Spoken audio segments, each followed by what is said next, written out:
मुंबई शहर आणि उपनगरामध्ये मुसळधार पाऊस. मुंबईमध्ये पावसाची दमदार हजेरी. आज मुंबईला पावसाचा येलो अलर्ट. नवी मुंबईमध्ये रिमझिम पावसाला सुरुवात. जुईनगर, बेलापूर, सानपाडा, पनवेल परिसरात पाऊस. नवी मुंबईमध्ये सर्वत्र ढगाळ वातावरण. खेड तालुक्यामध्ये दिवसभर ढगाळ वातावरण कायम राहिल्यानं शेतकऱ्यांच्या आशा पल्लवीत. काही भागामध्ये हलका शिडकावा झाला असला तरी देखील अद्याप समाधानकारक पाऊस नाहीच. खरीप हंगामातील पेरणीपूर्व कामांना गती मिळण्याची देखील शक्यता. दडगाव शहर आणि परिसरामध्ये पावसाची जोरदार हजेरी. शेतकऱ्यांच्या अनेक दिवसांची पावसाची प्रतीक्षा संपली. पेरणी केलेल्या पिकांना पावसामुळे मोठा दिलासा मिळेल. पेरणीयुक्त पाऊस झाल्याशिवाय पेरणी न करण्याचं कृषी विभागाचं आवाहन. अहिलानगरमधल्या संगमनेरमध्ये पावसाची जोरदार हजेरी. मान्सूनच्या पावसाने बळीराजाला दिलासा. खरीपाच्या पेरणीला वेग येण्याची शक्यता. नाशिकच्या देवळा या ठिकाणच्या खालप परिसरामध्ये ढगफुटी सदृश्य पाऊस. पावसामुळे शेतकऱ्यांना दिलासा. काही भागात शेतीचं नुकसान. जळगावमधल्या चाळीसगाव तालुक्यामध्ये पावसाची हजेरी. महिनाभराच्या प्रतीक्षेनंतर शेतकऱ्यांना दिलासा. शेतकऱ्यांकडून आता शेतात या ठिकाणी सऱ्या पाडण्याचं काम सुरू. पुण्याच्या वडगाव पीरमध्ये वीज कोसळून एका मोठ्या झाडाला आग लागली. ग्रामस्थांच्या मदतीने आग आटोक्यात आणण्यात यश. सुदैवानं या घटनेमध्ये कोणतीही जीवितहानी झालेली नाही. कोकणात रखडलेला मान्सून पुन्हा सक्रिय. रत्नागिरी जिल्ह्यासाठी हवामान विभागाकडून येलो अलर्ट जारी. तर नद्यांच्या पातळीमध्ये घट झाली आहे. 24 ते 28 जून दरम्यान अतिवृष्टीचीही शक्यता. सिंधुदुर्ग जिल्ह्यात सर्वदूर दमदार पावसाची हजेरी. पाऊस झाल्यानं शेतकऱ्यांना दिलासा मिळाला. पाऊस पडत असल्यामुळे भात रोपांना नवी संजीवनी मिळणार.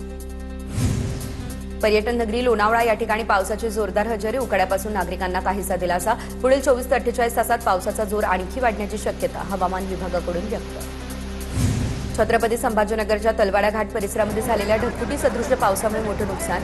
शिऊर बंगला नांदगाव मार्गावरील सुरू असलेल्या रस्त्याच्या कामातील पूल पाण्याच्या प्रचंड प्रवाहामध्ये वाहून गेला. नाशिकच्या बागलाण तालुक्यातील मल्हेरसह परिसरामध्ये मुसळधार पाऊस. दमदार पाऊस झाला. त्यामुळे पावसाच्या प्रतीक्षेत असलेल्या शेतकऱ्यांना दिलासा. पावसाअभावी खोळंबलेल्या पेरण्यांना आता वेग येणार.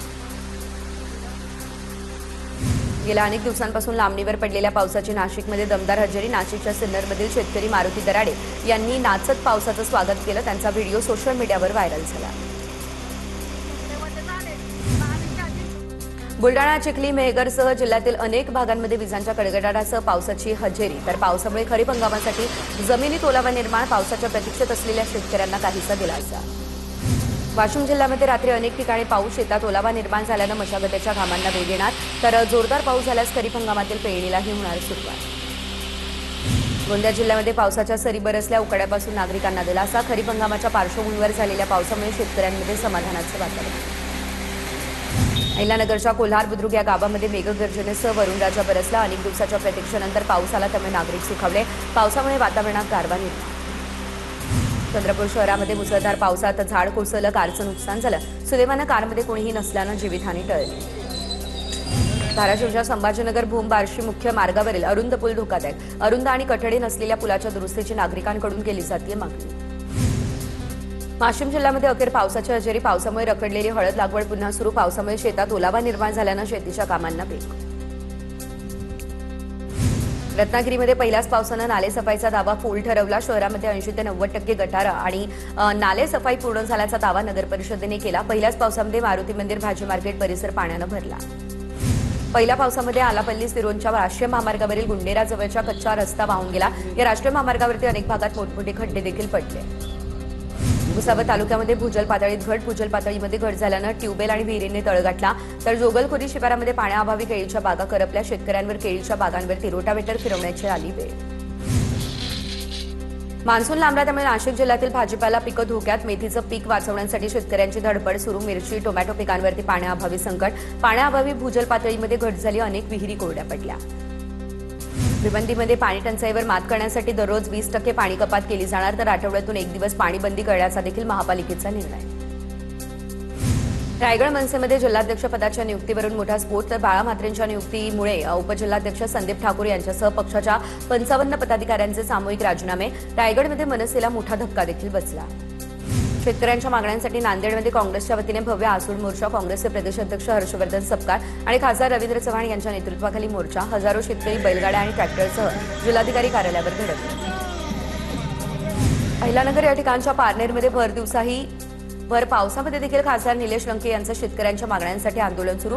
सरसकट कर्जमाफी आणि हमीभावाची केली मागणी. भाऊसाहेब वागचौरे यांच्या प्रवेशानंतर शिर्डीमध्ये ठाकरेंची शिवसेना आक्रमक. अनेक शिवसैनिकांना नजरबंद केल्याचा आरोप. वागचौरे यांनी दिवसा फिरूनच दाखवावं. ठाकरेंच्या पदाधिकाऱ्यांचा इशारा. ठाकरेंच्या पदाधिकाऱ्यांनी शासकीय विश्रामगृहावर तातडीची बैठकही घेतली. ठाकरेंच्या शिवसेनेच्या वतीने छत्रपती संभाजीनगरच्या आरटीओ कार्यालयासमोर थाळी बजाव आंदोलन. राज्य शासनानं रिक्षा चालकाच्या विरोधात नवीन जारी केलेला अध्यादेश रद्द करण्याची केली मागणी.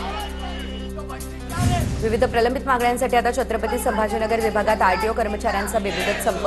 संपामुळे आरटीओच्या अनेक सेवा विस्कळीत होण्याची देखील शक्यता. आरक्षणाच्या उपवर्गीकरणासाठी वाशिममध्ये मातंग समाजाचा भव्य आक्रोश मोर्चा. सर्वोच्च न्यायालयाच्या निर्णयानुसार महाराष्ट्रामध्ये आरक्षणाचं उपवर्गीकरण करा. वाशिममध्ये जोरदार घोषणा. महावितरणच्या कारभाराविरोधात धाराशिवमध्ये गाढव मोर्चा. सबस्टेशनचं काम रखडलं त्यामुळे शेतकरी आक्रमक. वीज पुरवठा सुरळीत होत नाही त्यामुळे गिरवली परिसरातील संतप्त शेतकऱ्यांनी अनोखं आंदोलन केलं. संत तुकाराम महाराजांच्या पालखीसाठी परभणीमधून राजा अश्वाचं देऊकडे प्रस्थान. परभणीमध्ये 100 वर्षांची परंपरा कायम. गावातून टाळ मृदुंगाच्या गजरात भव्य मिरवणूक काढण्यात आली. जळगावमध्ये अंगणवाडी सेविका शिंदे गटाच्या महिलांमध्ये गोंधळ. सखी व्हॅनच्या लोकार्पण कार्यक्रमानंतर जेवणाच्या ठिकाणी महिलांमध्ये वाद होऊन गोंधळ झाला. वज्रेश्वरी या ठिकाणच्या महिला महाविद्यालयाच्या नूतन इमारतीचं खासदार प्रियंका चतुर्वेदी यांच्या हस्ते उद्घाटन. इमारत उभारण्यासाठी योगदान देणारे उद्योगपती ओमप्रकाश टिकिया यांचा देखील करण्यात आला सन्मान. इचलकरंजी महानगरपालिकेच्या 4थ्या वर्धापन दिनानिमित्त सामाजिक कार्यक्रमाचं आयोजन. 24 जून ते 1 जुलै दरम्यान रक्तदान, आरोग्य शिबिर आणि क्रीडा स्पर्धांचं आयोजन. विशेष म्हणजे शासकीय निधीवरती भार न टाकता सामाजिक संस्थांच्या सहकार्यानं हे सर्व उपक्रम राबवले जातील.